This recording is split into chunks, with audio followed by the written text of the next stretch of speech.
Hello everyone, আসসালামু আলাইকুম। কেমন আছেন সবাই? আশা করি সবাই ভালো থাকবেন। তো গাইজ, আমার ভিডিওটা তোমাদের সামনে গেছে না গেছে না আমি কিভাবে বুঝবো?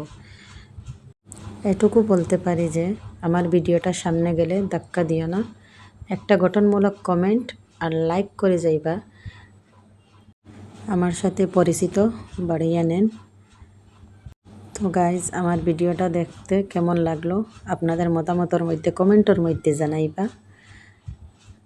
কীভাবে বানাইলাম, যদি কোনো রান্নার মাঝে ভুল হয়ে থাকে তবেও জানাইবা। আর যে যেখান থেকে আমার ভিডিওটা দেখরা, দেশে বিদেশে, সবাই কমেন্টের মতামতে আমাকে জানাইবা। তো গাইজ, আজকে আমি খসির মাংসে আলু দিয়ে রান্না করছি। কিভাবে রান্না করলাম, রান্নাটা আপনাদের সামনে আমি লইয়া আসছি। তো গাইজ, রান্নাটা আমি কিভাবে করলাম তো দেখেন আপনারা। ফার্স্ট আমি তেল দিলাম, জিরা দিলাম, মেথি দিলাম, তারপরে আমি মাংসটা ডাললাম, তারপরে আমি মশলাগুলো দিয়ে দিলাম। হালদি দিছি, বাখরর গুঁড়া দিছি, মরচর গুঁড়া দিছি, গোলমরিচের গুঁড়া দিছি, জিরার গুঁড়ো দিছি। তারপরে আমি ঢাকনটা লাগাইয়া দিয়া 2 সিটি দিয়া নামাই লাইছি। রান্নাটা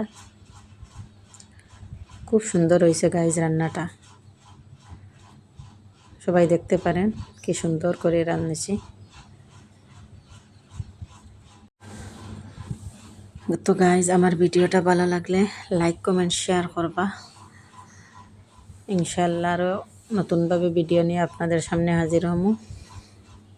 কীভাবে রান্না করছি দেখেন, খুব সুন্দর হয়েছে কালারটা গাইজ, খুব মজা খাইতে। খুব সুন্দর করে রান্না করেছি। তো গাইজ, প্লিজ কেউ ভুলবেন না, কমেন্ট করবা। কয়েকটা পানি দিয়ে মাংসগুলো ঢাকন দিয়ে ঢাকি লাইছি। তারপর লাস্ট ভিউ দেখেন গাইজ। তারপরে আমি বর্তনে সাজাইয়া লইলাম, কাঁচা লঙ্কা দিলাম, জিরা দিলাম, লেম্বু দিলাম, পেঁয়াজ দিলাম, তারপরে আমি মাংসটা ডালিলাম গাইজ। তো খাইয়া খুব ভালো লাগলো।